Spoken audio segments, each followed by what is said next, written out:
Hello ladies and gentlemen, my name is VirtualNunchucks. I hope you guys are having a great day. Welcome to the channel. Hope you had a great weekend. Today what I have for you is a little bit of Need for Speed Heat. My first impressions. I need to talk to you guys about the disabled gamer features. In other words, the accessibility features. I'm going to talk to you guys about my thoughts in general about the game. Now, one of the friends of the channel, Next Level Taken, has already done this to a certain extent. He's talked about his experience with the game and stuff like that.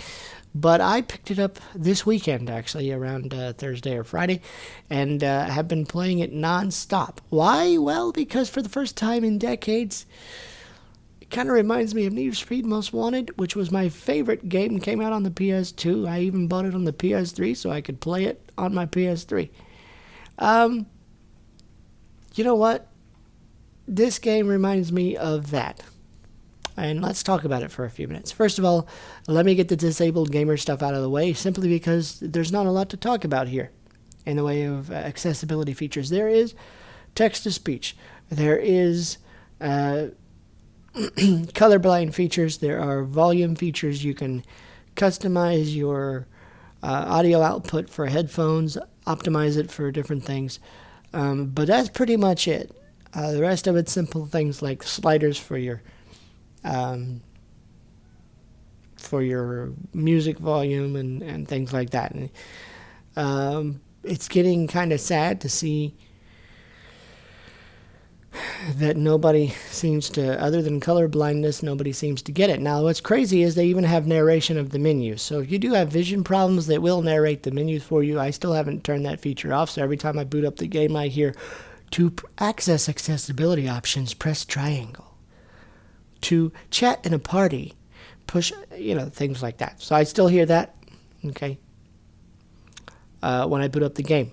But outside of that, it's only in the main menu. So like when you pull up your map to navigate the world, it's not there. When you pull up the options to start a race or change your car before a race or whatever the options are when you pull up to a race, it's not there either. So just keep that in mind if you're disabled and you're trying to play this game. Now, on the flip side of that, I think they're trying to compensate by a couple of things. One, the difficulty levels of this game. You can choose to go. There are 3 difficulty levels. There's easy, medium, and hard. Try to combine easy and medium there. That was kind of weird. But anyway, easy, medium, and hard. Okay. Easy. Just be prepared in easy mode to lap people if you're any good at this game at all. Once you get your car up to specs and you've got a pretty decent car, be prepared to lap people a lot. Now, if you have reflex problems like I do, if you have depth perception problems like I do, thanks to the amount of oxygen I had as a baby, then yeah, you may or may not love easy mode because I'll give you an example. I took first place and I kept first place, and the guy was 2 miles behind me by the time that I finished my race. However, that did save me a lot of trouble from a certain perspective. Because I do tend to run into things. That's why I'm showing you my gameplay here. This is my Mitsubishi Evo X or Evo 10, and I did a couple of things here. I was seeing how fast I could get it to go. I also was trying to navigate to a certain spot, and I was trying to see how destructive the environment is and how crazy the damage is to your car, because you can't turn off the damage models like you could in Need for Speed Most Wanted. So when you damage your car, you damage your car. So I was trying to see what causes damage, what doesn't. I will tell you this: if you run into a cop, if you run into a car going about 100 and something miles an hour or 200 miles an hour, if you get up that high, you're gonna feel it. Your car is gonna be damaged, yeah, you're gonna feel it. So just keep that in mind. But I was driving around seeing if the cops would react to anything that I did during the day, and the answer to that question is no. They really don't. The only thing that they will react to during the day is if you hit them directly, which I do here in just a little bit. because I go fishtailing into a turn or a gas station or something, and I hit a guy square on. So then I started being chased by the cops. So yeah, there's that. Now, all throughout the world, there are different challenges that you can do to earn in-game currency, and let's talk about the currency for a second. Currency is pretty cool because it's no longer slot machine a part vendor. Okay, I feel like in Need for Speed Payback, you went up to a vending machine, and you said, "I want this part," and you push the button, and instead of getting the part you wanted, you get the thing below that. You guys ever had something happen where the vending machine pretty much eats your quarter and gives you crap you don't want? That's kind of what that was. Now, this game, thankfully, you can earn money for cars. You earn money for different parts on your car, like your rims and your body kits and things like that. But you don't have to pay for paint, which is awesome. You don't have to pay for wraps, which is awesome. What they do for wraps and different things like that is you go around the world and you pick up these little paint can icons that are scattered all throughout the world, and that gives you decals and things like that, as well as different challenges will give you different reputation, and even give you some money. For example, the billboard I just crashed through, that gives you a little bit of money, that gives you a little bit of reputation. And reputation in this game is important because reputation is the only way you can unlock parts and unlock various other vehicles to purchase.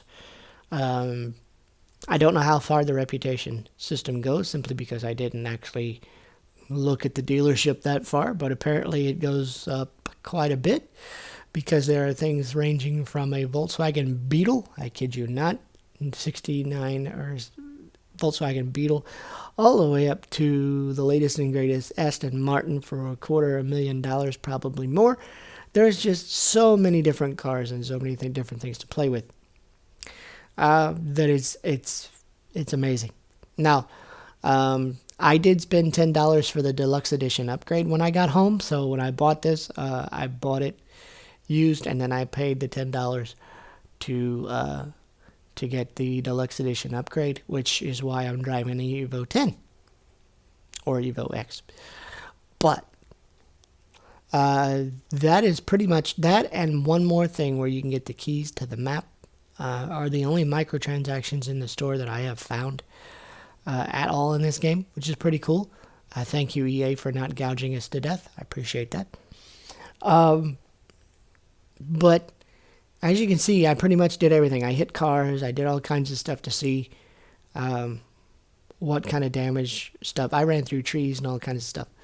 But as I was saying, the cops pretty much just sit there and look at you. You can run the red lights. You can hit as many people as you want to. You can hit lampposts. You can go through all kinds of stuff. And they'll just look at you unless you hit them directly, and then will chase you. But at night, oh my gosh, at night. At night, it's something completely different. Oopsie, I accidentally hit him. So now we're on a chase. At night, it's something completely different, though. You run a red light, you're going to get chased. You're going 2 miles over the speed limit, you're going to get chased. You race at night with the different races at night to earn rep, you're going to get chased if they catch you. And it is ridiculously hard to get rid of the cops. It is. In Need for Speed Most Wanted and different things, you had things called, pursuit breakers. And there's nothing like that here. You have to outdrive them. You have to outthink them. You have to drive like a maniac and pray to God that you can drive through a gas station to get yourself repaired. Like this right here. You just drive through the gas station and you get repaired. And then you don't have to worry about it anymore. I still hadn't gotten rid of this guy. Can't believe that. Anyway, I was kind of doing it just to have a little bit of fun because I wanted to see what it would do. But at night, it's crazy. It's like they're on, it's like they're all-knowing, all-seeing deities, and they know exactly where you are, know exactly what you're doing, and their cars, even the stage 1 heat guys, they can drift, they can jump, they can do all the stuff you can do. So it's kind of hard to get rid of them. So I still haven't figured out how to do that. So I stay away from night as much as possible unless I need some rep, and then I go and run a race and then make my way to a safe house as quickly as humanly possible, so I don't run into the cops. I've even bought the radar jamming thing, and I just recently bought the kill switch thing. Hopefully that'll help me. I don't really know, but it's just really, really hard. And maybe it's just me. Maybe I'm just being a wuss. I have no idea. But I just remember loving the police chases in other games and having a great time. But they're mutants, man. I don't know how else to describe it. They're mutants. It's creepy. But see, I've damaged my car, so I'm looking for a police station or a gas station now. Finally lost the guy, so hopefully I won't run back into him again. But anyway, that's my opinion of the police chases. I figure once, yeah, I can't believe I did that. I figure once I get used to it, figure out how it all works, I'll be okay. It's still very fun to be chased by cops, but it is definitely stress-inducing to be chased by cops, especially at night, because man, they are relentless and they are crazy and they do not care what your difficulty level is. They do not care. And it's crazy the amount of driving you have to do to get away from them. And at some point, even stage heat level 2, I think, is impossible, or at least is for me, because at this point in time I've been busted every time that I've gotten to heat level 2, so I haven't even got to heat level 3 to see what's there yet. But again, I think it might just be me and not knowing the map as well and not knowing certain mechanics that well yet, so it might be just me. But I'm just going to still work on it, because this is why I bought the game, is to be chased by cops and have a lot of fun. But again, rep is used to unlock things like new parts, and then you can purchase them once you unlock them. And bigger races, bigger cars, things like that. I have two or three cars that I use on a regular basis. One of them you're looking at now, the 65 Mustang for drifting purposes, and I was still working on my drift, so don't laugh. It's not that, it's kind of hard to learn how to do. But I was learning and I did okay. Still working on that too. I have an Evo 10. I've already talked about that one. That one I love. I use it all the time, and I've put a bunch of money in it already. And I recently bought an 84 Ferrari just to see what I could get it to do. Now, as far as cars go, like I said, there's a ton of cars. You can have anything ranging from a VW Beetle all the way up to the latest and greatest Aston Martin. But there's also a few nice little nods in there. There's the Aston Martin DB5 from the 60s, James Bond. It's pretty cool, and you can kit that sucker out to have over 600 or maybe even 1,000 horsepower. It's pretty crazy. Cost $92,000. I know, because I keep looking at it thinking, do I want to spend that much money? And there's just so much here to like. Now, what I don't like is the difficulty spikes in the car chases. I don't like that. That's ridiculously difficult, and there's no way to really break sight. There's no way to really get them off your tail, because they can do just about anything you can do. And on top of that, they're a pack of wolves, so they always travel in twos. It's kind of nuts.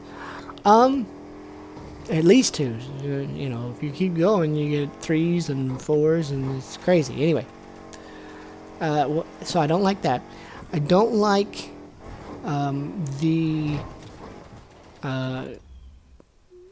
difficulty level spikes when you change difficulty levels, because I feel like if you're disabled and you want to have a easier time at it, you play on easy, but then all of a sudden you go to medium because you're like, okay, I got this, I think I'm good now. And then medium is a little hard, and you have to be a lot more precise with your turns and stuff like that, because they'll leave you in the dirt if you're not. And then hard, hard, just unless you're a masochist or something, you don't need to be doing that. That's just ridiculous. Now, I know there are people out there that will do that, okay, but I am a disabled gamer, so cut me some slack. I'm not going to be able to do that. I don't have the reaction time. I don't have the depth perception, so it is what it is. So anyway, those are my thoughts. Do I think you should play this game? Yeah, well, you know what? If you're looking for something that on the harken back to Need for Speed Most Wanted days on the PS2, PS3. Yes, if you're looking for something that is more arcadey than realistic, say for example, Gran Turismo Sport, this is not that. This is a whole lot more sliding around, doing all kinds of crazy stuff, smashing through poles, smashing through fences, and doing all kinds of improbable jumps and stunts and all kinds of stuff. Yeah, if you're into that, go for it, man. Just a few weeks ago, it was Game of the Week on PlayStation Store. Sorry, Xbox people, I don't have an Xbox One, so I can't tell you what it was if they do that kind of stuff on Xbox. But it was Game of the Week, and it was about 40% off, so it would cost you only about $30, or I think I got it down to $19 one time or another. And then, of course, I went and bought it used at my local GameStop because I still happen to support GameStop from time to time. So that's how I bought it. But I do recommend that you buy it. I do recommend you check it out if you're into Need for Speed, the old days, as much as possible. It's gorgeous. It's fun to play. The cars sound amazing. And once you get used to the controls and how they work and the parts and how they work, I think you'll build a ride that you really, really like. One of the neatest things before I go is that you can save the different paint jobs and the various wraps that you have, and you can upload them to the EA server, and then the community can look through there's a community tab when you're painting and customizing your car. There's a community tab, and you can look through that and look at different things that have been uploaded to the servers, and if you find one that you like from another player, you can actually download that, put that on your car, and it's now yours. I might do that from our Ferrari because I found some really cool looking wraps and stuff that people have made via the app that you can get. Oh, by the way, you can get an app. You can download an app.